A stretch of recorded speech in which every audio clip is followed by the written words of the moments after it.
हाँ, लास्ट वाला टॉपिक करा रहा हूँ। तो मैं डायग्राम जो करा रहा था एक बार देख लीजिए।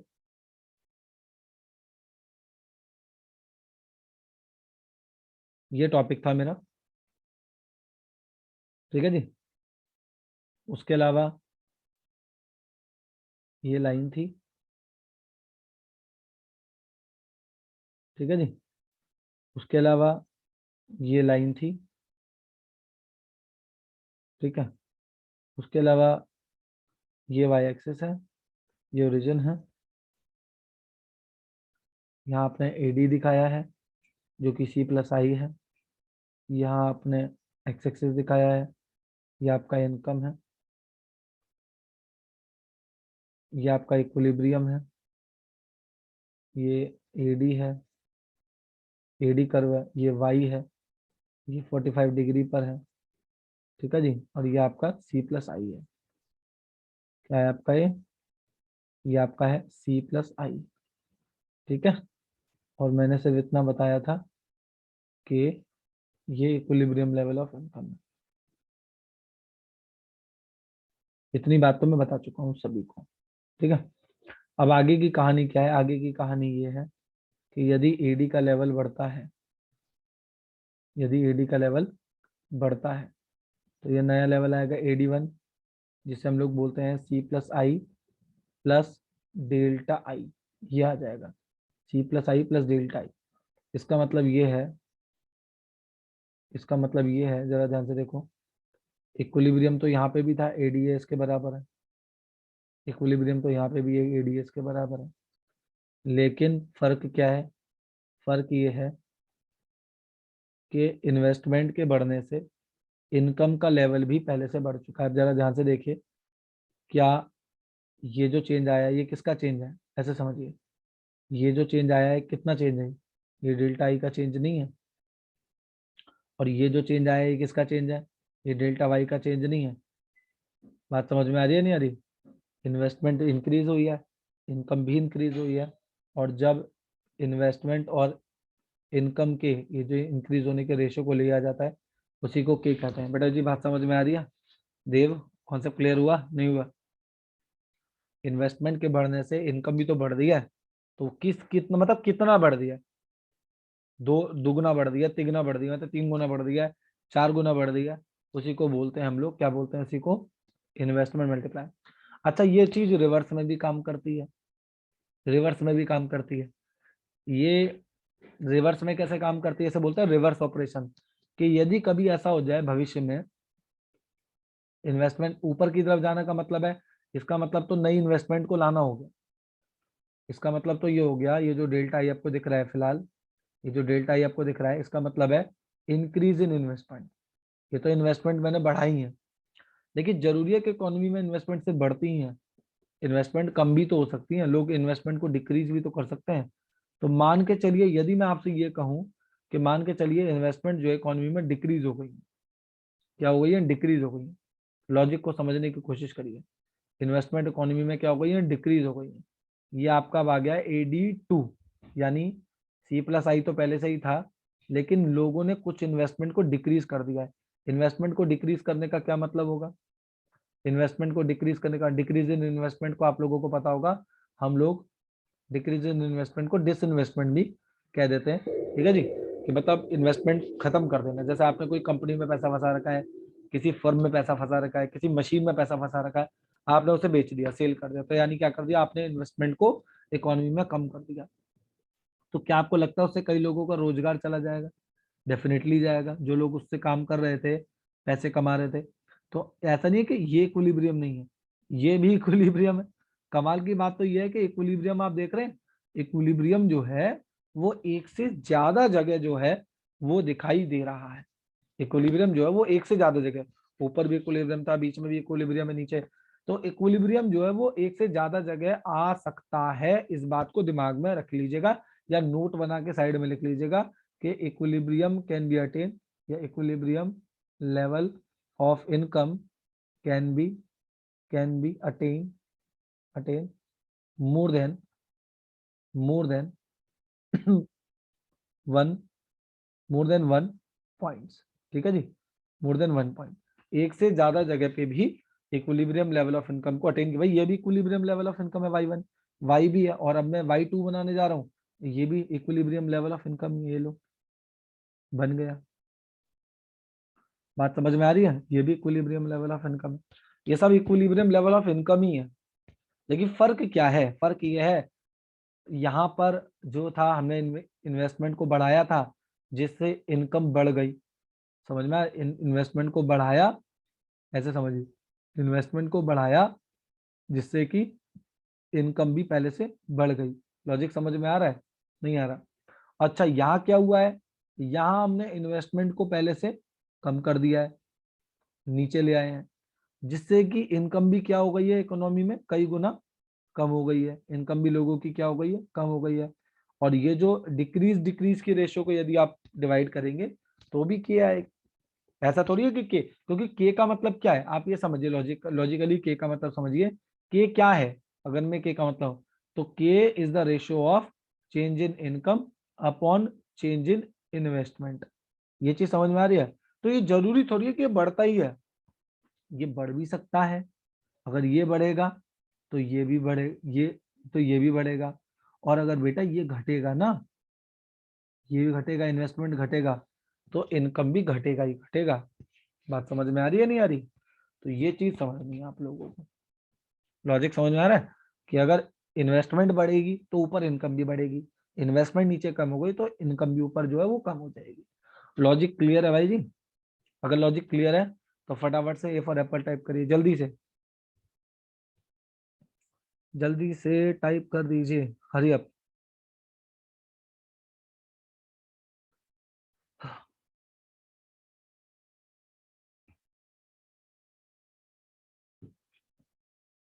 जल्दी जल्दी टाइप कर दीजिए बिना टाइम वेस्ट करें। इसी को बोलते हैं reverse operation of, reverse operation of multiplier.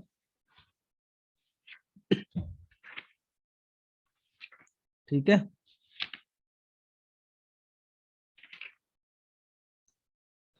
समझ में आ गई बात, नहीं आ गई? समझ में आ गई बात? चलो यहां तक बात सबको समझ में आ गई होगी। Last but not the least, एक सेकेंड।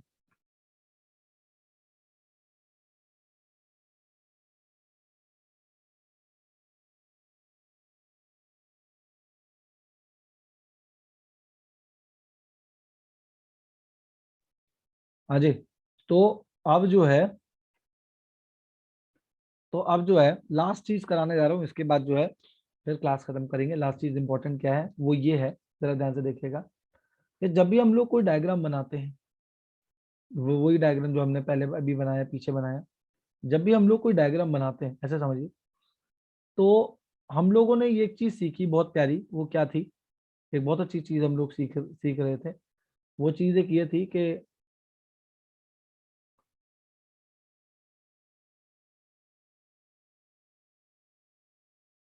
ऐसे देखिए जरा,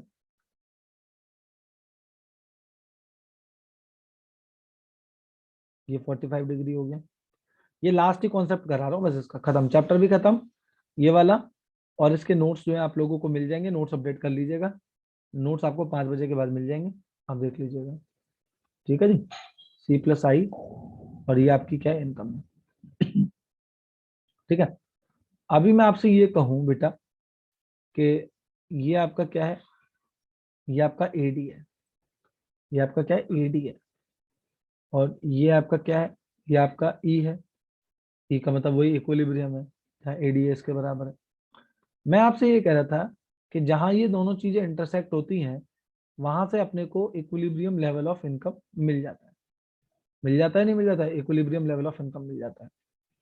मैं क्या समझाना चाहता हूं कि अगर एडी इंक्रीज हो या एडी डिक्रीज हो, या तो एडी इंक्रीज हो, ठीक है जी, या तो एडी डिक्रीज हो।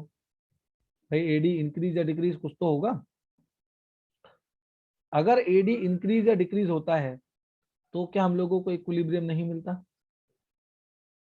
मेरे कहने का मतलब ये है, तब क्या ये इक्विलिब्रियम नहीं होता, या तब का ये इक्विलिब्रियम नहीं होता? इक्विलिब्रियम तो होता ही होगा ना, नहीं आई मेरी बात समझ में?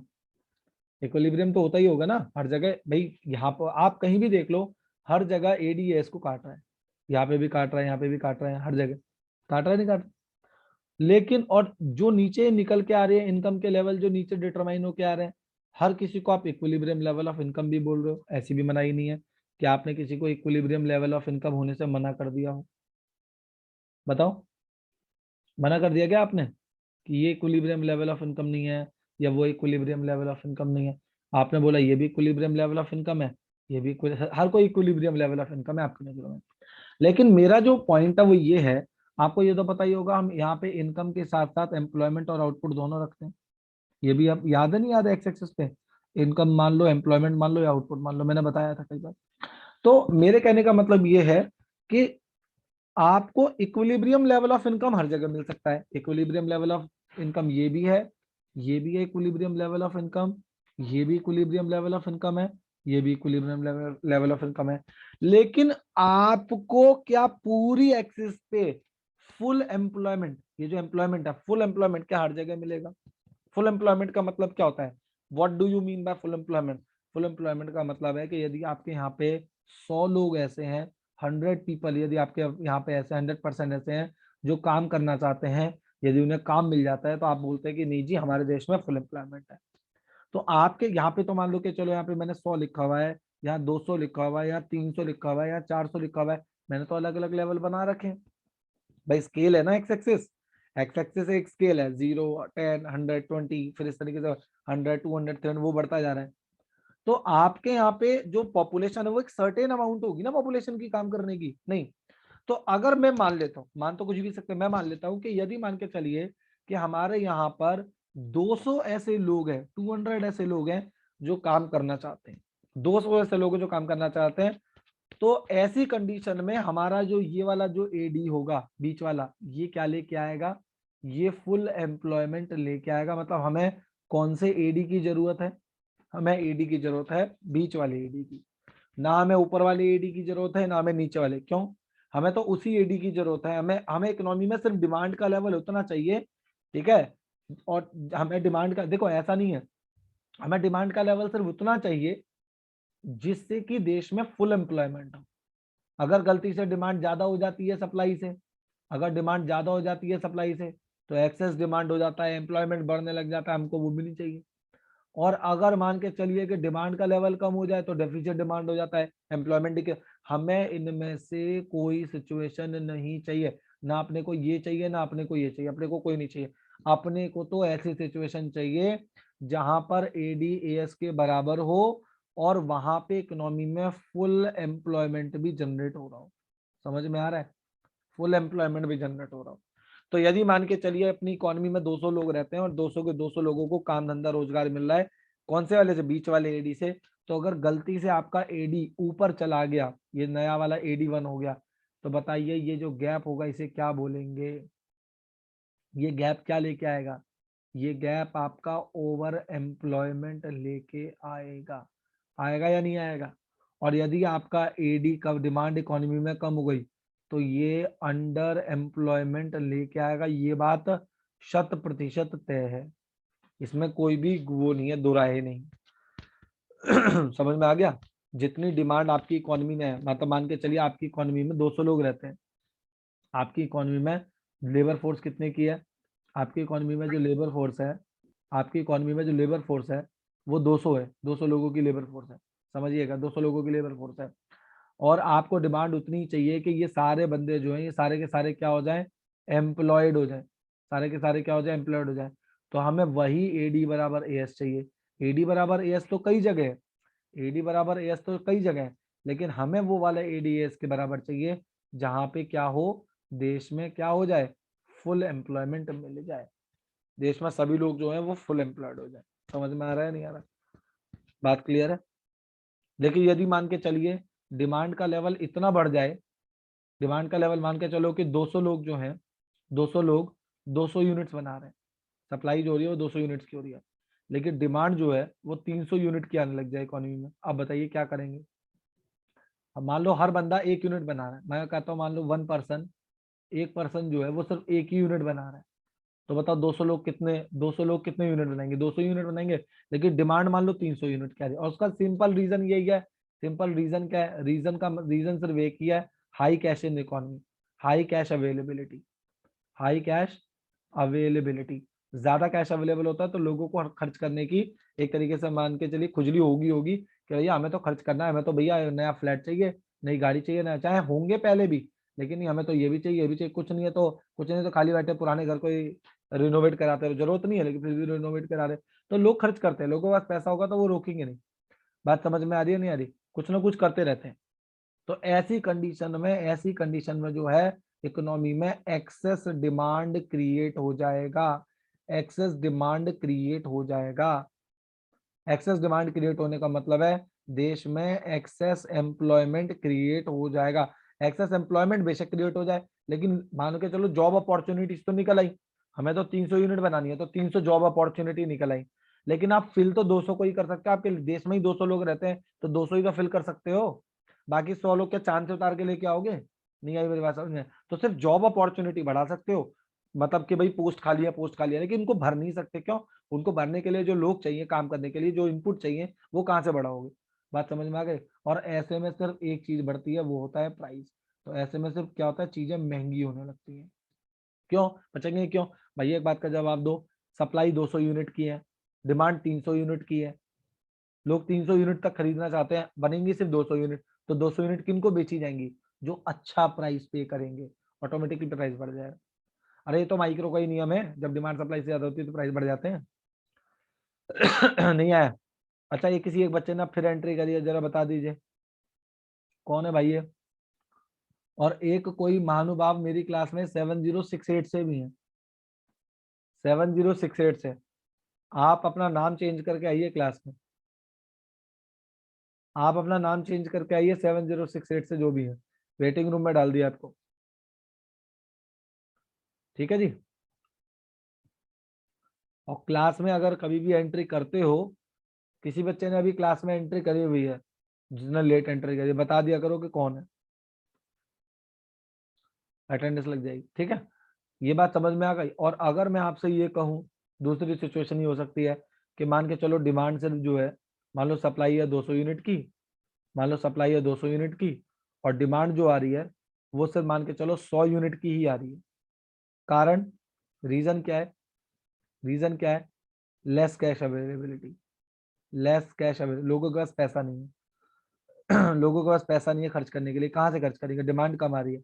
इसी को बोलते हैं डेफिशिएंट डिमांड। क्या बोलते हैं? Deficient demand. क्यों? इसकी वजह से लोगों को अब नौकरी से निकाला जाएगा। क्योंकि अब मान के चलो एक बंदा अगर 1 यूनिट बना रहा है, एक बंदा 1 यूनिट बना रहा है, और हमारे यहाँ पे देश में 200 लोग हैं, तो हम तो 200 यूनिट बनाने के लिए तैयार है, लेकिन डिमांड ही 100 यूनिट की आ रही है। तो दो एक्स्ट्रा 100 यूनिट बना के करोगे क्या? तो जो बाकी के जो 100 लोग हैं उसको निकाल देंगे। तो इसका मतलब ये है, यहाँ पर मतलब डिक्रीज हो जाएगा, डिक्रीज इन एम्प्लॉयमेंट। एम्प्लॉयमेंट जो है वो कम होने लगेगा, लोगों को नौकरी से निकाला जाने लगेगा। और प्राइस जो है, जो प्राइस है आपका, वो क्या होने लगेगा? कम होने लगेगा। समझ में आया? यही सिचुएशन जो है ये इन्फ्लेशन कहलाती है। क्या कहलाती है? इन्फ्लेशन कहलाती है। और यही सिचुएशन जो है ये डिफ्लेशन कहलाती है। याद रखिएगा। तो अगली क्लास में जो मैं पढ़ाऊंगा, अगली क्लास में जो मैं पढ़ाऊंगा वो क्या रहेगा अगली क्लास में? ये तो आप समझ गए ना कि एक्सेस डिमांड क्या है और डेफिशिएंट डिमांड क्या है, ओवर एम्प्लॉयमेंट क्या है, अंडर एम्प्लॉयमेंट क्या है। तो अगली क्लास में इसको कैसे रेक्टिफाई कर सकते हैं, इसको कैसे सुधार सकते हैं, उसको सुधारने के लिए सरकार जो पॉलिसी बनाती है, जो गवर्नमेंट पॉलिसी बनाती है, इनको सुधारने के लिए उसे बोलते हैं फिस्कल पॉलिसी। क्या बोलते हैं? Fiscal policy. और जो सेंट्रल बैंक पॉलिसी बनाता है, जैसे हमारे देश में तो आरबीआई है, तो जो वो पॉलिसी जो बनाएगा उसको हम क्या बोलेंगे? उसको हम बोलेंगे मॉनेटरी उसको हम बोलेंगे मॉनेटरी पॉलिसी। तो ये जो चीजें हैं ये मैं आप लोगों को अगली क्लास में कराऊंगा। ईमानदारी से बता दीजिए अगर आपको जो कुछ पढ़ाया है वो चीज समझ में आ गई या नहीं आई है। और ए फॉर एप्पल टाइप कर दीजिए जल्दी से।